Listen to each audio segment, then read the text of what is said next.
Hi, David. Thank you so much for being a part of Life After University. And thank you so much for giving in your time to share your experiences and share your journey from studying at Warwick Management and then now starting your own venture. Tell us a bit more about yourself. Hi, Shuvika. It's great that you give me this opportunity. So I'm David. I'm from Colombia. I'm the founder of Tempo, which is it's a sports tech startup. So we basically do mainly sports analytics, and we apply them to enable people to perform better at endurance sports, so such as running, cycling, and triathlon. And our first product is building a kind of a virtual coach that enables people to train on their own independently, but also with the option of having access to a human coach to kind of help them with the things that obviously computers kind of like give you that support and motivation. Yeah, so that's basically our main product. So, what is it that you're really trying to achieve with Tempo when you say that you're looking at people's health? So, what's your vision? I would ask. I mean, like I would love to help like 100,000 people to run a marathon or an Ironman or something like that. Yeah. That would be like my first goal. I mean, from that there could be 1 million or whatever, but. Right. That's interesting. So you studied innovation and entrepreneurship from Warwick University. I have a question there. Do you feel that innovation or entrepreneurship is something that can be taught in university? And if you feel so, then how do you think does university really help aspiring entrepreneurs in their way forward? Well, I think it's obviously a thing that you can learn. Yeah. Right. I think teaching it's a bit harder because it's something you gain with experience. Right. One of the reasons I chose Warwick to do this masters is because when I talked to the former students from Warwick, I noticed it was completely different the way it was taught. It was more of experience and hands-on, like doing the actual thing, or of for example doing a design sprint, and doing some design thinking, and actually kind of all the simulations that we have that we had in the masters. That's what they allowed us to do that, and that's a better approach in my view to learn to be an entrepreneur and to learn innovation. Because if you're just sitting there and watching as someone just teach you, oh, okay, this is how design thinking works, but you never get to actually do it, then how you expect to learn? Yeah. I think it's something that you really need to experience, and you have some sort of that experience. Yeah. And then when you decide to start a business, then you see that some of those bits and pieces that you practice there, they're quite useful for actually using them in your entrepreneurship journey. So I think it can be taught, but I don't think it can be taught in the more traditional way of saying like, okay, I go there and sit and see the lecturer telling me what to do. Yeah. And then tomorrow I'll have the big idea and I'll have the big company. Exactly. Yeah. No, I don't think it works like that. Yeah. Yeah, I remember. I mean, this reminds me of the time when my friends who studied, so I'm from the batch 2016-17. So during that time when my friends used to go for that, their classes for innovation and entrepreneurship. So they used to tell me, so I was very curious because I did international relations. So I was very curious what really happens in those classes, because entrepreneurship is something very, very, personal. It's about how you want to do things, how you learn and whatnot. But I was curious to know how university is providing that platform. And I think it was amazing to find out that Warwick does these groups wherein you can think about different ideas, and see how you will market them and see how you will build that. So for instance, if it's an application, you start discussing about how the tech goes on, how marketing for tech goes on. So I would kind of agree that yes, entrepreneurship can be taught. I mean, you can learn the basics or probably the principles as to how to move forward, and then eventually things will. Eventually, you have to, go with the flow and learn through actual experiences doing a business, which really makes exactly. a difference. I mean, there's a lot that you don't learn at uni. Yeah. But I mean, it's like that with any other subject that you study at uni. So having been in that journey for a while now, and you have been building Tempo, it's been some time. As an entrepreneur, what would you say are the 3 different challenges that every student must be prepared for? Because these are bound to take place when you take up the startup journey. I think the biggest challenge is motivation and resilience. Yeah.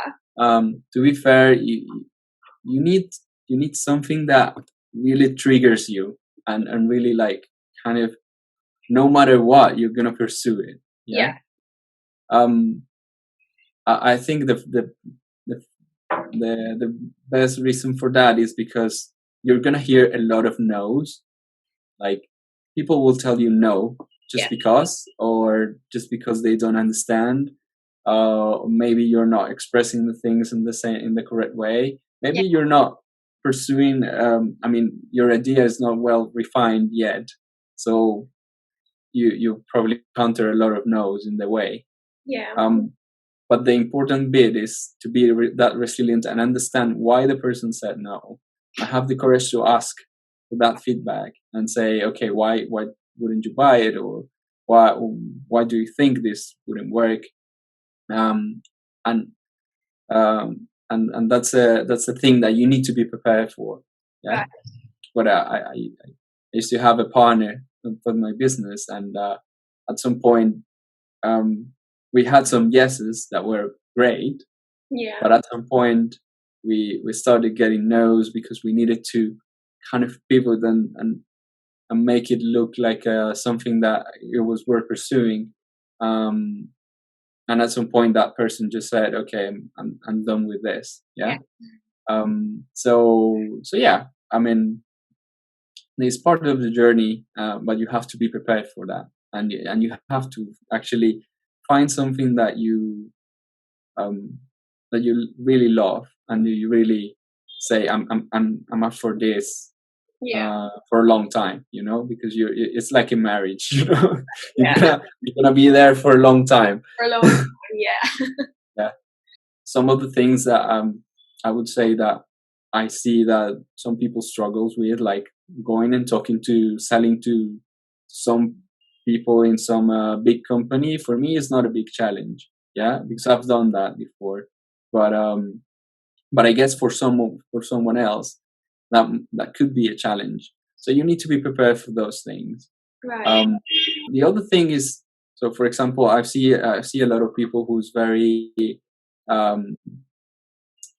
technical. So for example, they've studied computer science or something very technical, and they say they don't have the skills to do some sales or something like that.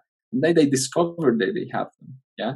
So I think that's the other challenge, kind of, you as an entrepreneur, you need a lot of skills, and most of them you don't have them, but you need to be conscious of them, and you need to start developing them, and look for help, and look for people that complement you in that sense.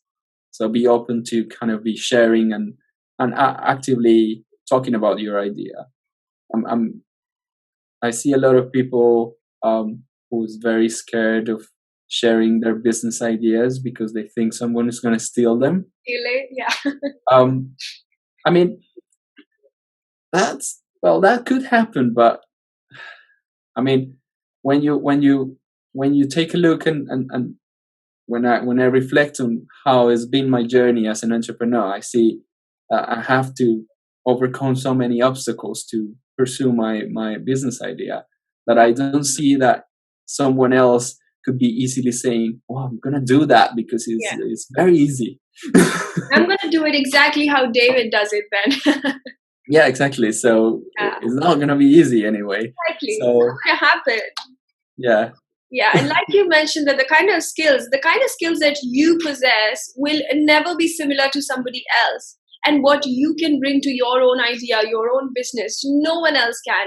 I mean, I had been in that position where I always thought that I shouldn't be sharing my idea because it will be stolen, only to realize that nobody has the time to do that. Nobody has the time to think like I think about what I want to do. Nobody has the time to put in the effort or put in the creativity that I will bring to it or that you bring to Tempo. So I think people really need to realize that start sharing your ideas, because it's only going to bring you early feedback. So if it's something that you should be working on, if it's something you should be building, and if it's not, then it's time to probably pivot or think about how you can really make it work in the current market. Yeah, exactly. I think I totally agree. I mean, whenever I talk to someone about my business idea, it's like, like, oh, but don't worry. I if you don't want to share it, and like, why not? No, yeah, I mean, if I don't share it, nobody will know about my big business idea, so nobody will buy it. So exactly. And it's not like a hidden secret. I remember somebody telling me that they started off the conversation with, it's okay if you don't want to share it, but what is your idea really? And I was like, why would I not want to share it? We could talk about it. And I think the hesitance or the idea that most people have had for a really long time, that don't share your idea, people will steal it, somebody will just next morning wake up and make it big and make it work and whatnot. But that's not really true. And like you said, that it's important to share, because if you don't share, people will not know. And if people don't know, then you're not selling anything basically. So if nobody knows, it's just an idea. And one thing that really changed my mindset also was the fact that idea is only 1%. It's 99% execution. So no matter what the idea is, it matters, but how the execution goes in. And wherein another important point is how you started is not exactly how you will end. So I remember when I started off AVI, it was completely a different thing. And over the journey, there were so many changes that refined my idea. And then I came to a point that, okay, this is what's going to work, and not what I initially thought, that let's just do this different kind of a thing, which will just, kill the market and whatnot. So it's really the execution that matters. And if you're ready to put in the hard work, if you're ready to put in all the effort that needs to be, then it will work out. I mean, not to be scared about that part. Yeah, I agree completely. I mean, Tempo has changed a lot since the beginning, so it's a completely different thing. From when we started, like, I mean, it all started like I wanted to provide some sort of personalized nutrition solution for athletes, and then and I explored different things, like people who went to the gym and getting like very big and stuff, and then I started talking to endurance sport athletes, because it's very tricky. It's very hard when you go long distance. Nutrition is very, very important.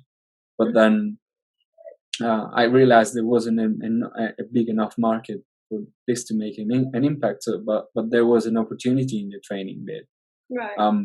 And there's a trend now about everything going like virtual training. Like. Obviously, the pandemic has accelerated that trend, but yeah, it's even though there's a million apps for you to go and run, there's only one or two that allow you to kind of have some feedback, or rather than just, oh yeah, I did 5 kilometers today. Yeah. What do I do next? Yeah, so that's kind of the challenge I'm tackling, and it's completely different from where I started. Yeah, the journey really changes the idea, and the execution plays a major role in that. I agree.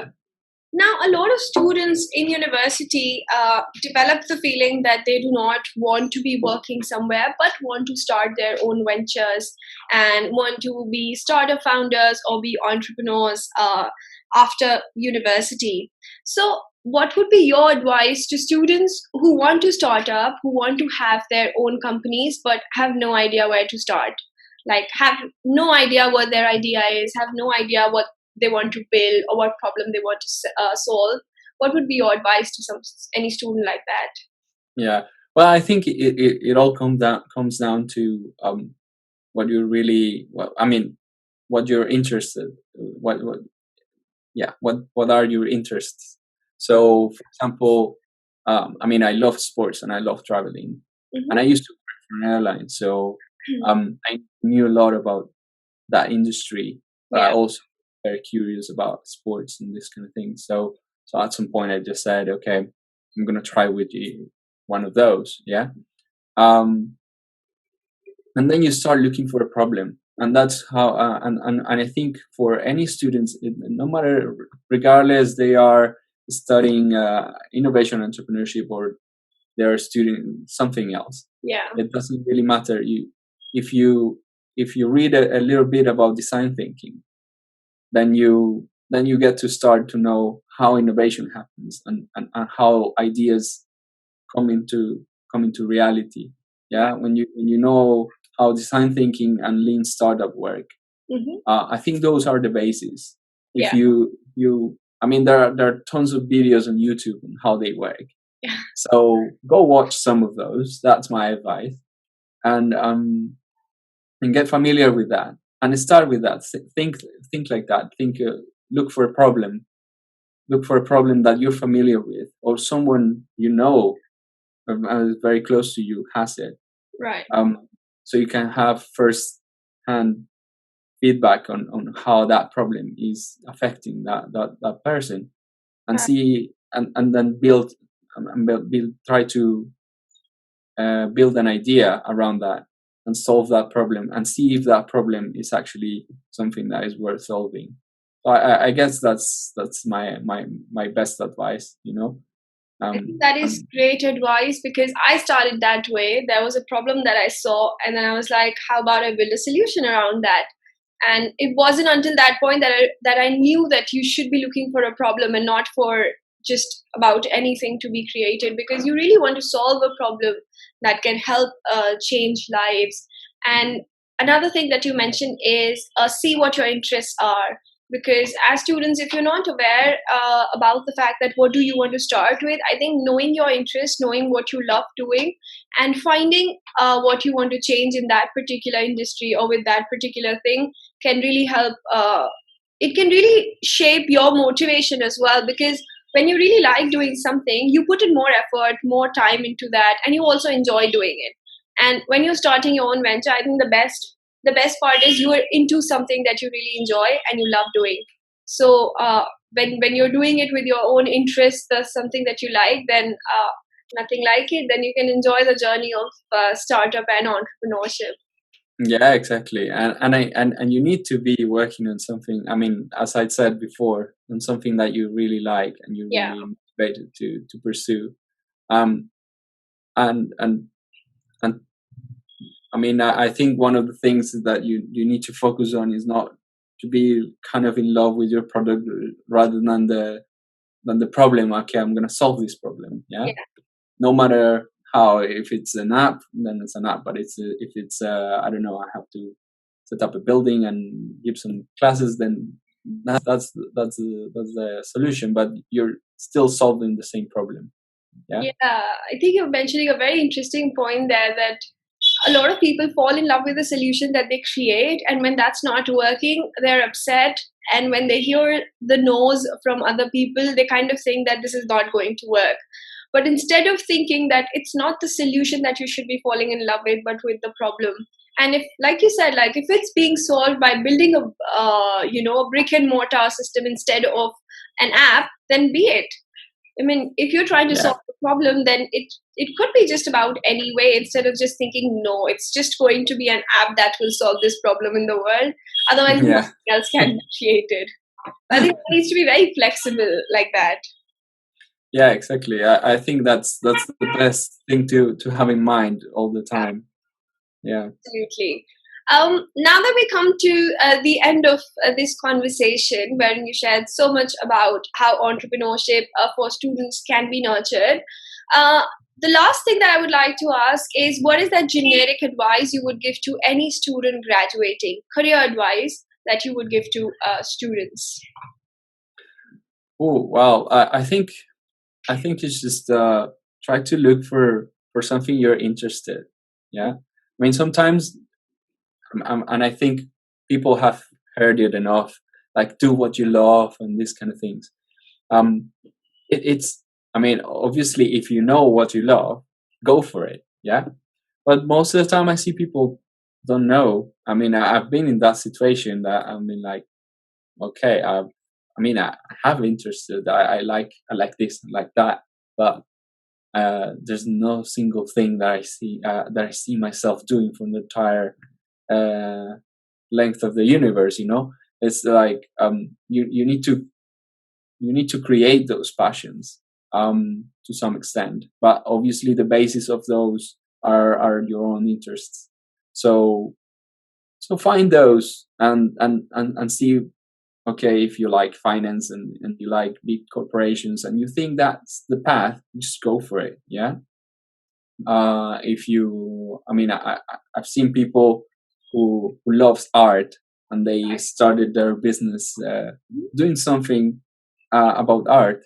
Yeah. They don't have to be the best painter in the world or something like that, the best artist, but they can enable others to be, or helping. Yeah. So obviously in any industry there's something to do, there's problems to solve, and there's money waiting for to be invested for that. So I think it's a matter of focusing on that. And I think if you like startups and if you like to start a startup, if you're not sure what to do now, what's your business idea or something like that, then go work for a startup, because that environment will trigger a lot of things in your mind. And it's great because it's so fast paced, and you get used to doing what startups do, going and validating, trying new things, that eventually you will find an idea and a problem that is worth solving. So yeah, I think give it a try to work in startups, and kind of try and test. You don't have to be I don't know, your future doesn't have to be set for what you studied even. Absolutely. Yeah, you just go for what really interests you. Yeah, I completely agree. And I think student time is also the period where you can explore your interests as to what you like, what you don't like, and where is it that you really want to spend your time, and what's something that does not need your attention at all. I think any student in university has enough time to look deep within and see what they like doing, what they enjoy for themselves, and what is it that they don't want to do in the future. Great, then. Thank you so much for sharing your entrepreneurial journey and how you started Tempo, and the lessons that you learned throughout your journey with Tempo. And it is great how you share the different challenges that different students should be prepared with, because entrepreneurship is a bumpy ride. It's not going to be easy. It's not something that will just flow. And no matter how people would feel that it is something that you can enjoy because you're the master or you're the owner, but with the ownership also comes the accountability. So every Yeah, morning exactly. you are accountable to wake up at a certain time, to do certain tasks, and nobody's going to come and tell you. So you have to be very, very prepared for that, and always keep telling yourself that, okay, this is what needs to be done today. So thank you once again for your time and for sharing your entrepreneurial journey with our student audience. Thank you. No, thank you for having me. It's been great.